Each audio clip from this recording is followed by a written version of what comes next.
कर्मों का भोग कैसे भोगते हैं। एक गांव में एक किसान रहता था। उसके परिवार में उसकी पत्नी और एक लड़का था। कुछ सालों के बाद पत्नी की मृत्यु हो गई। उस समय लड़के की उम्र 10 साल थी। किसान ने दूसरी शादी कर ली और दूसरी पत्नी से भी किसान को एक पुत्र प्राप्त हुआ। किसान की दूसरी पत्नी की भी कुछ समय बाद मृत्यु हो गई। किसान का बड़ा बेटा जो पहली पत्नी से प्राप्त हुआ था, जब शादी के योग्य हुआ तब किसान ने बड़े बेटे की शादी कर दी। फिर किसान की भी कुछ समय बाद मृत्यु हो गई।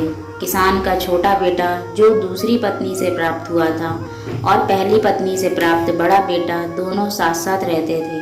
कुछ समय बाद किसान के छोटे लड़के की तबीयत खराब रहने लगी। बड़े भाई ने कुछ आसपास के वैद्यों से इलाज करवाया पर कोई राहत ना मिली। छोटे भाई की दिन ब दिन तबीयत बिगड़ती जा रही थी और बहुत खर्च भी हो रहा था।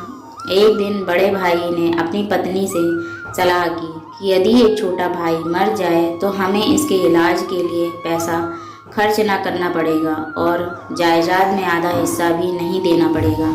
तब उसकी पत्नी ने कहा कि क्यों ना किसी वैद्य से बात करके इसे जहर दे दिया जाए। किसी को पता भी नहीं चलेगा, किसी रिश्तेदार में भी कोई शक नहीं करेगा कि बीमार था।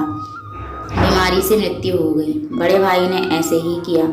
एक वैद्य से बात की कि आप अपनी फीस बताओ, ऐसा करना मेरे छोटे बीमार भाई को दवा के बहाने से जहर देना है। वैद्य ने बात मान ली और लड़के को जहर दे दिया और लड़के की मृत्यु हो गई। उसके भाई भाभी ने खुशी मनाई कि रास्ते का कांटा निकल गया, अब सारी संपत्ति अपनी हो गई। उसका अंतिम संस्कार कर दिया गया।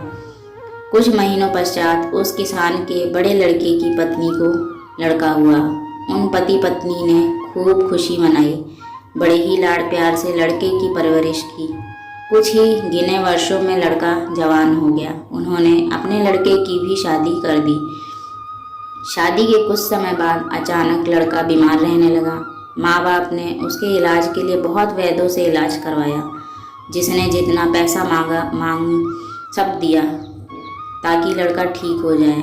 अपने लड़के के इलाज में अपनी आधी संपत्ति तक बेच दी, पर लड़का बीमारी के कारण मरने की कगार पर आ गया।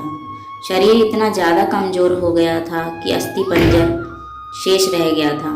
एक दिन लड़के को चारपाई पर लेटा रखा था और उसका पिता साथ में बैठा अपने पुत्र की ये दयनीय हालत देखकर दुखी होकर उसकी ओर देख रहा था। तभी लड़का अपने पिता से बोला कि भाई, अपना सब हिसाब हो गया, बस अब कफन और लकड़ी का हिसाब बाकी है, उसकी तैयारी कर लो। ये सुनकर उसके पिता ने सोचा कि लड़के का दिमाग भी काम नहीं कर रहा है बीमारी के कारण, और बोला, बेटा मैं तेरा बाप हूँ, भाई नहीं।